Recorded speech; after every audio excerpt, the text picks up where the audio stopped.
জয় গুরু। পরম প্রেমময় পরম দয়ালের চরণে আমার কোটি কোটি প্রণাম জানাই। আপনাদের প্রতি প্রত্যেককে আন্তরিক জয়গুরু জানাই। আজকের আলোচনার বিষয় হলো নিত্য দান। নিত্য আমাদের কী দান করা উচিত সেই নিয়েই আজকের আলোচনার বিষয়। ইষ্টরূপী আচার্যের সেবা, তাকে নিত্য অর্ঘ্য অবদানের ভেতর দিয়ে মানুষ ক্রমবিস্তারের পথে এগিয়ে চলে। আবার ইষ্ট যিনি, তিনি সবারই ইষ্ট। প্রাণ সকলেই চায়, মরতে কেউই চায় না।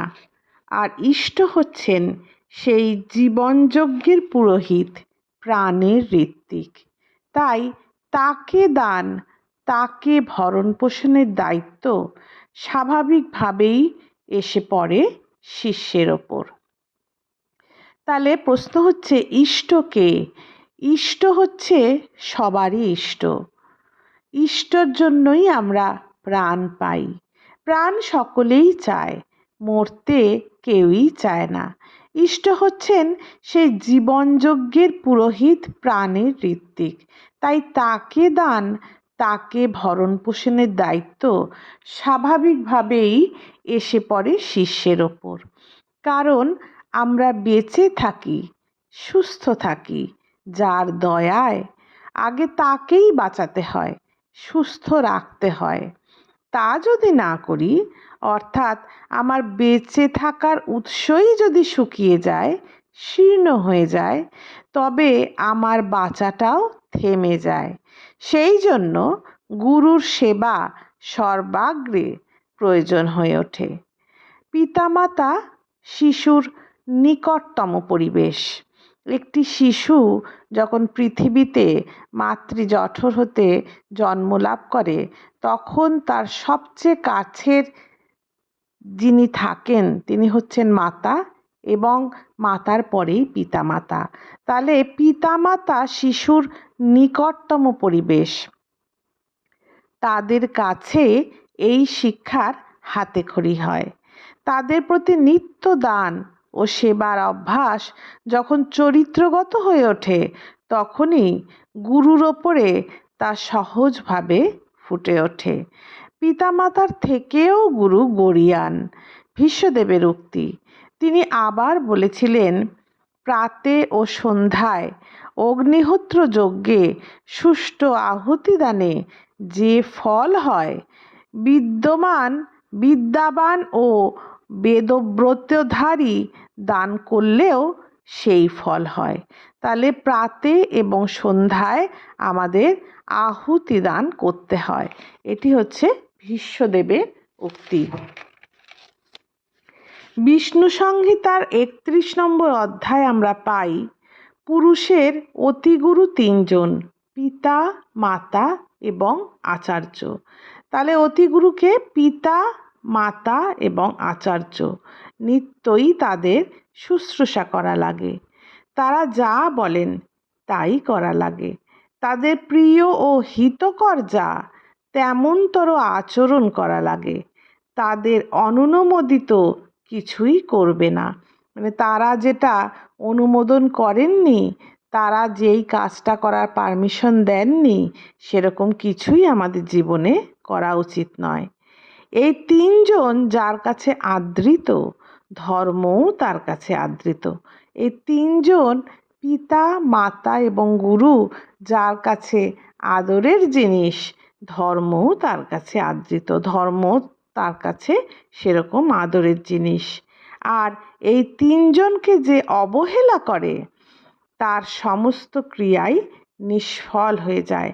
তাহলে পিতা, মাতা, গুরু, এই তিনজনকে যে অবহেলা করে, বা তিনজনের মধ্যে যে কোনো একজনকে যে অবহেলা করে, তার সমস্ত কর্মই নিষ্ফল হয়ে যায়।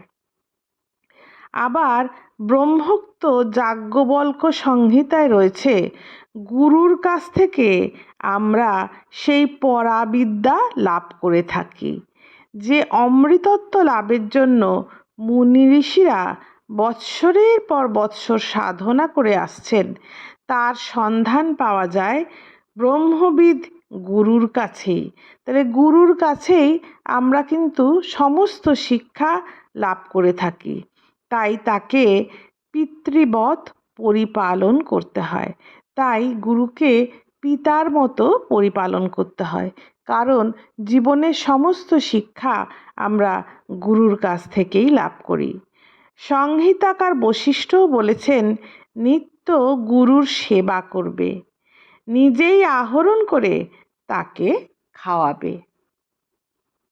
বৈশিষ্ট্যও বলেছেন যে নিত্য গুরু সেবার কথা, এবং গুরু সেবার যে উপকরণ সেটি নিজেকেই আহরণ করতে লাগে, নিজেই আহরণ করে তাকে খাওয়াবে। আচার্যের দ্বারা অদিষ্ট হয়ে নিয়মশীল ব্রতধারী শিষ্য নিজের আহার সম্পন্ন করবে, আর সেই ভোজনই হলো যজ্ঞাবশিষ্ট ভোজন। তাহলে যজ্ঞাবশিষ্ট ভোজন কি? আচার্যের দ্বারা আদিষ্ট হয়ে নিয়মশীল ব্রতধারী শিষ্য নিজের আহার সম্পন্ন করবেন, আর সেই ভোজনই হলো যজ্ঞাবশিষ্ট ভোজন। তাহলে আজকের বক্তব্যের মূল কথা হলো, আমাদের জীবনে অতি গুরু হচ্ছেন তিনজন: পিতা, মাতা এবং আচার্য। তাদের নিত্যই শুশ্রূষা করা লাগে, তারা যা বলেন তাই করা লাগে, তাদের যা প্রিয় ও হিতকর তাই জীবনে করা লাগে, সেই রকমই আচরণ করা লাগে। আর তারা যেটা অনুমোদন করেন না সেই রকম কাজ করতে নেই। এই তিনজন যার কাছে আদৃত, ধর্মও তার কাছে আদৃত। এই তিনজনকে যে আদর করে, যে সম্মান করে, সে ধর্মের পথে চলতে পারে। আর এই তিনজনকে যে অবহেলা করে তার সমস্ত ক্রিয়াই নিষ্ফল হয়ে যায়। তাহলে আমাদের জীবনের অতি মূল্যবান বস্তু হচ্ছে পিতা, মাতা এবং গুরু। সবাই এ কথা বলেছেন। ব্রহ্মোক্ত যাজ্ঞবল্ক্য সংহিতাতেও এই কথাই আছে। গুরুর কাছ থেকেই আমরা পরাবিদ্যা লাভ করি, তাই জীবনের যে অমৃতত্ব লাভ সেটি আমরা গুরুর কাছ থেকেই পাই। সেই জন্য তাকে পিতার মতো সেবা করা লাগে, শ্রদ্ধা করা লাগে, তার মতামত দিয়েই জীবন পথে অগ্রসর হতে হয়। সংহিতাতেও বৈশিষ্ট্যও এই কথা বলেছেন, নিত্য গুরু সেবা করা প্রত্যেকেরই কর্তব্য, এবং নিজে আহরণ করে সেটি দ্বারা গুরু সেবা করতে হয়। আচার্যের দ্বারা আদিষ্ট হয়ে নিয়মশীল ব্রতধারী শিষ্য নিজের আহার সম্পন্ন করবেন গুরু সেবার পরে, এবং সেটি হচ্ছে যজ্ঞাবশিষ্ট ভোজন। আজ আলোচনা এতটুকুই। জয় গুরু। বন্দে পুরুষোত্তমম।